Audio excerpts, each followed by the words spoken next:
और कश्मीर 360 डिग्री में आज बात होगी कश्मीर में लोकतंत्र के नए अध्याय की, जो कि आज लिखा गया। आज जम्मू कश्मीर में बुलेट पर बैलेट भारी पड़ा और आतंक के गढ़ में वोट की ताकत ने यह दिखा दिया कि लोकतंत्र के उत्सव में कोई भी बाधा डालने की कोशिश नहीं कर पाएगा। आतंकियों की नापाक हरकतों से खौफ में जीने वाला जम्मू कश्मीर आज 10 साल बाद हो रहे विधानसभा चुनाव में अपने वोट के दम पर बुलेट की हवा निकाल चुका है। जम्मू कश्मीर में आज 7 जिलों की 24 विधानसभा सीटों पर फर्स्ट फेज की वोटिंग हुई। मतदाताओं में खासा उत्साह देखने को मिला और आतंक का गढ़ रहे दक्षिण कश्मीर की 16 विधानसभा सीटों पर आज बम्पर वोटिंग हुई है। जम्मू के 2 जिलों की 8 सीटों पर मतदान हुआ है और अगर दक्षिण कश्मीर की इन 16 सीटों की आप बात करेंगे तो हाल ही में कई ऐसे इलाके हैं जहां पर आतंकियों का खात्मा किया गया, सुरक्षा बलों के साथ एनकाउंटर हुआ। कौन कौन सी सीटें जहां पर आज पहले चरण की वोटिंग हुई है, आप वो भी जान लीजिए, जो कि आतंक के टारगेट पर रही है। बम्पर वोटिंग के बीच अनंतनाग की 7 विधानसभा सीटों पर वोटिंग हुई। शोपिया की 2 विधानसभा सीटों पर मतदान हुआ है। इसके साथ पुलवामा की 4 विधानसभा सीटें इसमें शामिल रही हैं। कुलगाम की 3 विधानसभा सीटों पर वोट डाले गए। जबरदस्त उत्साह देखने को मिला। पोलिंग बूथ पर लंबी लंबी कतारें भी साथ में देखने को मिली हैं। पोलिंग बूथ पर बड़ी संख्या में वोटर्स पहुंचे अपने मताधिकार का इस्तेमाल करने के लिए। इसके अलावा महत्वपूर्ण जगह है किश्तवाड़ भी, और किश्तवाड़ की 3 विधानसभा सीटों पर आज हुआ है मतदान। ये पहले चरण का मतदान रहा। ये वो जगह है जो कि आतंक प्रभावित इलाकों में आती है। अनंतनाग हो, शोपिया हो, पुलवामा हो, कुलगाम हो या फिर किश्तवाड़ हो।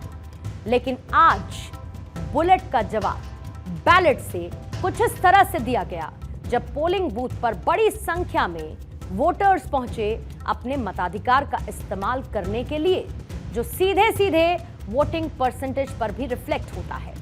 ये जो तस्वीर इस वक्त आपके सामने है, ये नए कश्मीर की पहली चुनावी तस्वीर है।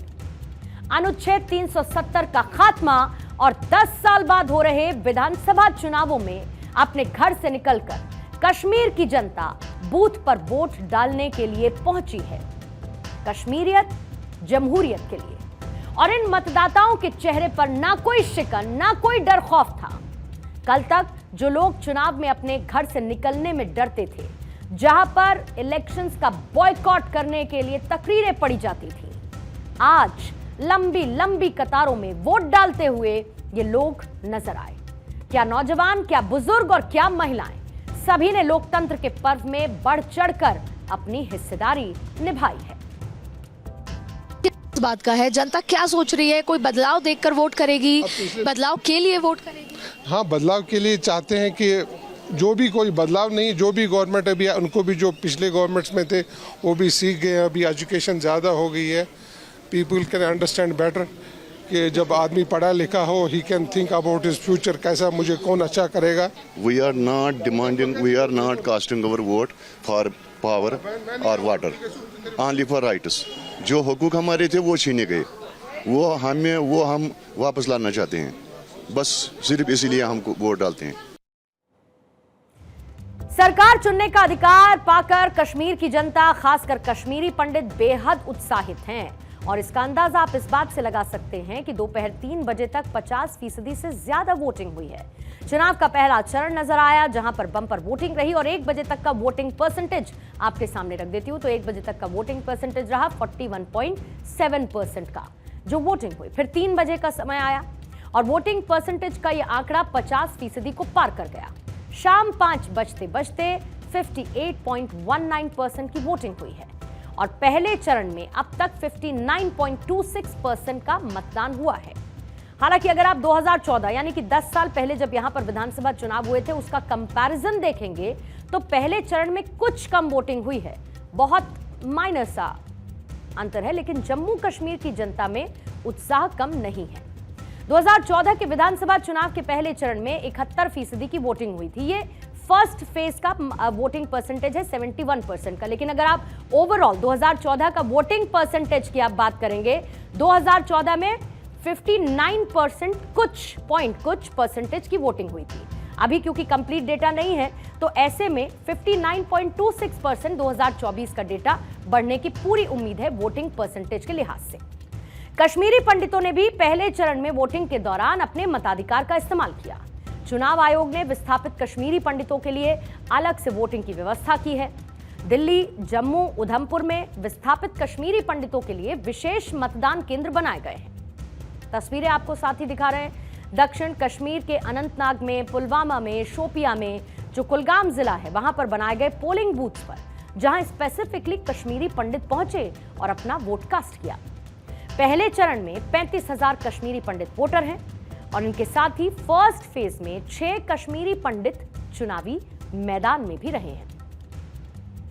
बहुत ही अच्छा लग रहा है। आज 10 सालों के बाद वोटिंग हो रही है। हमने यही वोट डाला है कि राम जी को तो 14 साल का वनवास राम जी का खत्म हो गया, उनको अपना घर मिल गया है।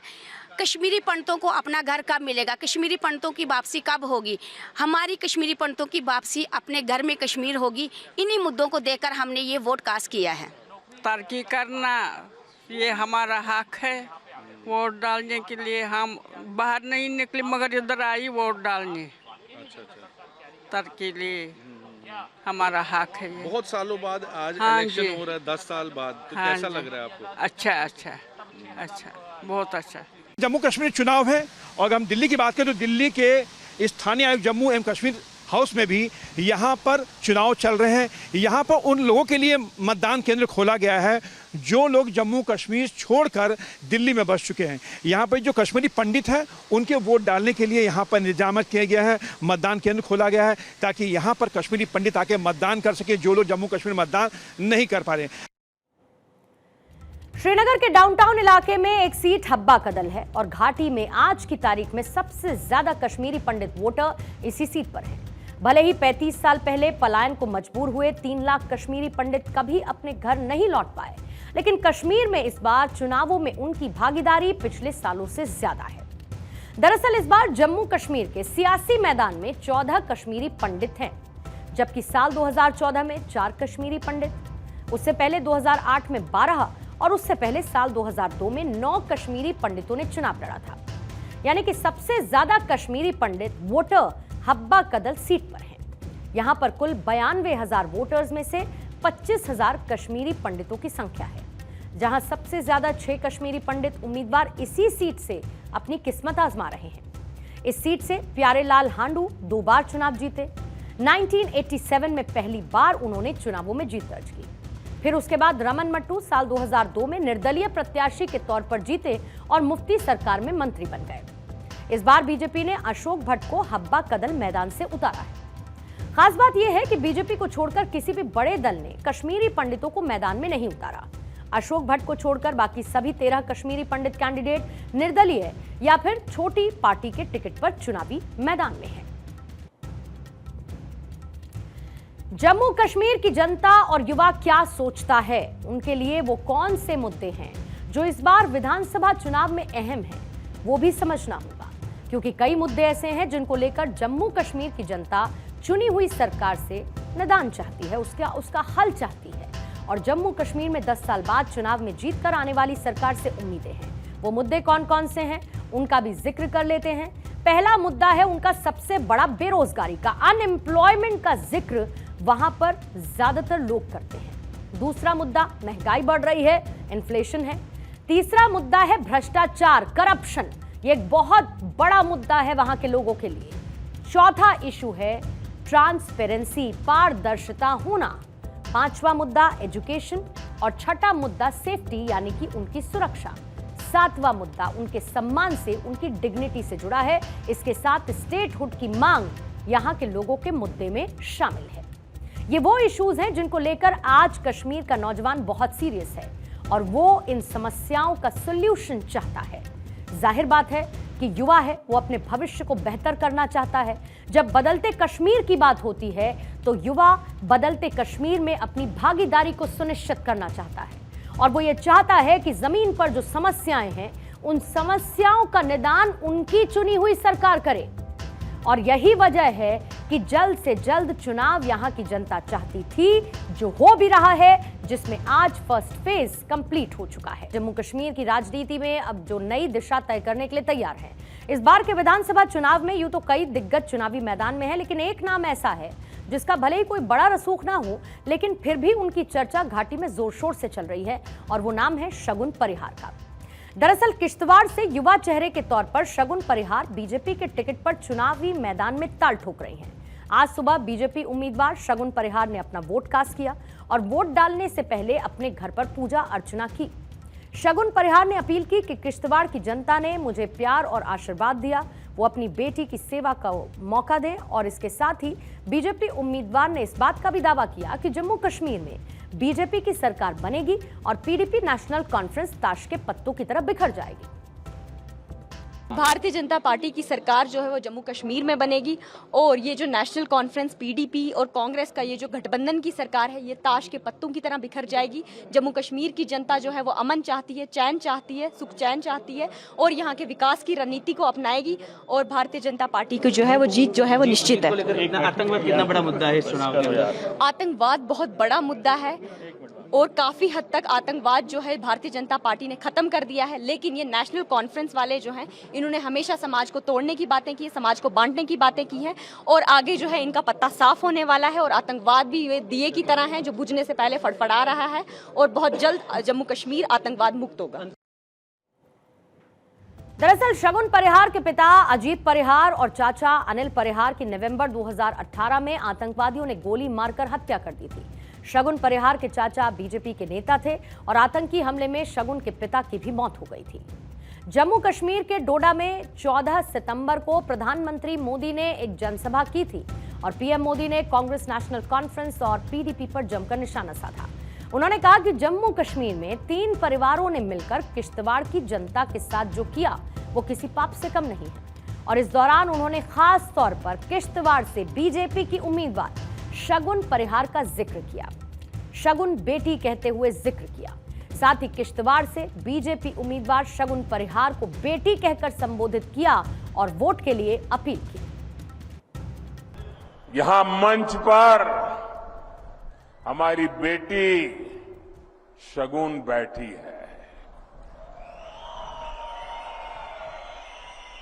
इनके पिता और चाचा दोनों को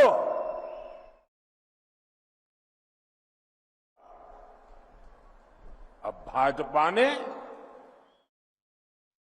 पीड़ित इस बिटिया को टिकट दिया है।